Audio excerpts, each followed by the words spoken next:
परम सत्कार योग गुरु प्यारी सात संगत जी, आप सभी को प्यार भरी राधा स्वामी जी। संगत जी, आज की साखी एक ऐसे विषय पर आधारित है जिस विषय का बहुत बार हमारे मन में एक प्रश्न बना रहता है कि जो सत्संगी है, जिन्हें एक पूर्ण संत सतगुरु से नाम की बख्शिश हुई है, क्या उन पर कोई टोना टोटका तंत्र मंत्र असर करता है या नहीं? या फिर क्या सत्संगी लोगों को इन सब बातों पर भरोसा करना चाहिए या नहीं? और अगर हम ऐसी बात सतगुरु से करते हैं तो वह अक्सर ऐसी बातों को नकार क्यों देते हैं? इसके बारे में आज इस साखी में हमें जानने को मिलेगा। और आज की यह साखी से हमें गुरु की अहमियत, गुरु की शक्ति क्या होती है, इसके बारे में भी पता चलेगा कि कैसे सतगुरु हमारी संभाल करते हैं और हमारे जीवन में गुरु का होना कितना जरूरी है। सात संगत जी, एक गुरु का प्यारा सत्संगी परिवार था जिनका एक लड़का था जिसका नाम गुरुचरण सिंह था। गुरुचरण फौज की नौकरी करता था। सात संगत जी, आप तो जानते ही हैं कि जो फौज की नौकरी होती है उनका समय समय पर तबादला होता रहता है। उनको कभी कहीं जाना पड़ जाता है तो कभी कहीं पर बदली हो जाती है। गुरुचरण की नई नई शादी हुई थी। गुरुचरण और उसकी पत्नी दोनों ही सतगुरु से बहुत प्रेम करते थे। भजन सिमरन में बहुत समय दिया करते थे। सत्संग सेवा पर नियम से जाते थे। ऐसे ही समय बीतता जा रहा था और कुछ दिन बाद गुरुचरण की बदली एक ऐसी जगह हो गई जहां पर जादू टोनी की बातें सामान्य होती रहती है और ऐसी विद्या को ज्यादा महत्व दिया जाता है। हमारे देश भारत में ऐसे कई शहर हैं जहां पर यह सब होता है। गुरुचरण की बदली एक ऐसे ही शहर में हो गई जो कि पश्चिम बंगाल के पास ही था। तो वह अपनी पत्नी के साथ वहां पर चला गया।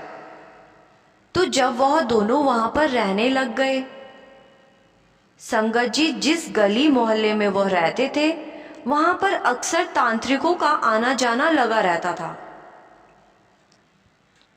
वह तांत्रिक लोग अक्सर वहां पर लोगों से कुछ ना कुछ मांगते रहते थे। तो ऐसे ही जब वह दोनों वहां पर रहने लगे थे तो उनके पास भी ऐसे बहुत सारे योगी और तांत्रिक मांगने के लिए आ जाते थे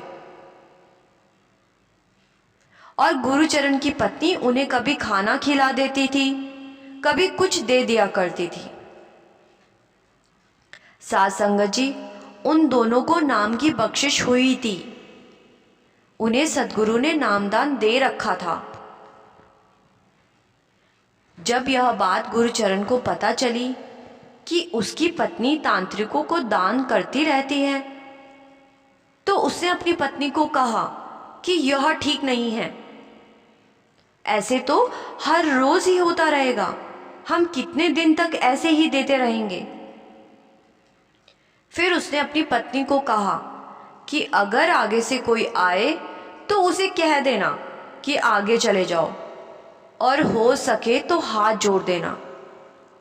सात संगत जी, उसकी पत्नी ने ऐसे ही किया। जब कुछ योगी उनके घर मांगने के लिए आए तो उसने हाथ जोड़ दिए और बोल दिया कि आगे चले जाओ। और एक दिन उसका पति भी घर पर ही था और उसने भी उनको कह दिया कि आगे चले जाओ। लेकिन कुछ देर बाद एक तांत्रिक आया। वह अक्सर जोर से पुकार लगाकर मांगा करता था और लोग उसकी पुकार सुनकर घबरा जाया करते थे और उसे दान दे दिया करते थे। तो जब वह गुरुचरण के घर आया, उसने जोर से पुकार लगाई तो गुरुचरण की पत्नी बाहर आई। उसकी पत्नी ने कहा बाबा जी आप आगे चले जाइए, और उनके सामने हाथ जोड़ दिए। लेकिन उसने इस बात को अपना अपमान समझा और उसे क्रोध आ गया, और उसने यह कह दिया कि मैं यहाँ से खाली हाथ नहीं जाऊंगा। तो जब यह बात गुरुचरण ने सुनी, जो कि अंदर बैठा हुआ था, तो वह तुरंत बाहर आ गया और उसने कहा कि आप जाइए यहाँ से, हम हर रोज़ आपको दान नहीं दे सकते, कृपया करके यहाँ से चले जाइए। उसने यह बात कहकर तांत्रिक का अपमान कर दिया और उसे बहुत बुरा लगा, और उसने कहा कि यह तुम्हारे लिए बहुत भारी पड़ेगा। इस बात को सुनकर गुरुचरण को गुस्सा आ गया और उसने उसको धक्का दे दिया और कहा कि जाओ यहाँ से। और उस तांत्रिक को ऐसा अपमान पहली बार उस गांव में सहना पड़ा, क्योंकि आज तक किसी ने उसका अपमान नहीं किया था। तो आसपास भी यह खबर फैल गई कि वह जो फौजी लड़का है उसने तांत्रिक के साथ ऐसा किया है। तो तांत्रिक को बहुत बुरा लगा और उसे बहुत ठेस पहुंची। उस समय तो वो वहां से चला गया, लेकिन और उसने मन बना लिया कि मैं इसको सबक सिखा कर ही रहूँगा। तो उसने अपनी काली विद्या से उसे नुकसान पहुंचाने की कोशिश की और उसने उस पर काला जादू करना शुरू कर दिया। और जब उसने ऐसा करना शुरू कर दिया, तब वह जो उसकी ताकतें थी, जो उसने सिद्धि की हुई थी, वह उसको गुरुचरण के पीछे छोड़ देता ताकि उसका नुकसान किया जा सके, उसे हानि पहुंचाई जा सके। लेकिन जब भी वह ऐसा करता था, तो जो भी वो गुरुचरण के पीछे छोड़ता था, वह वापस आ जाता था।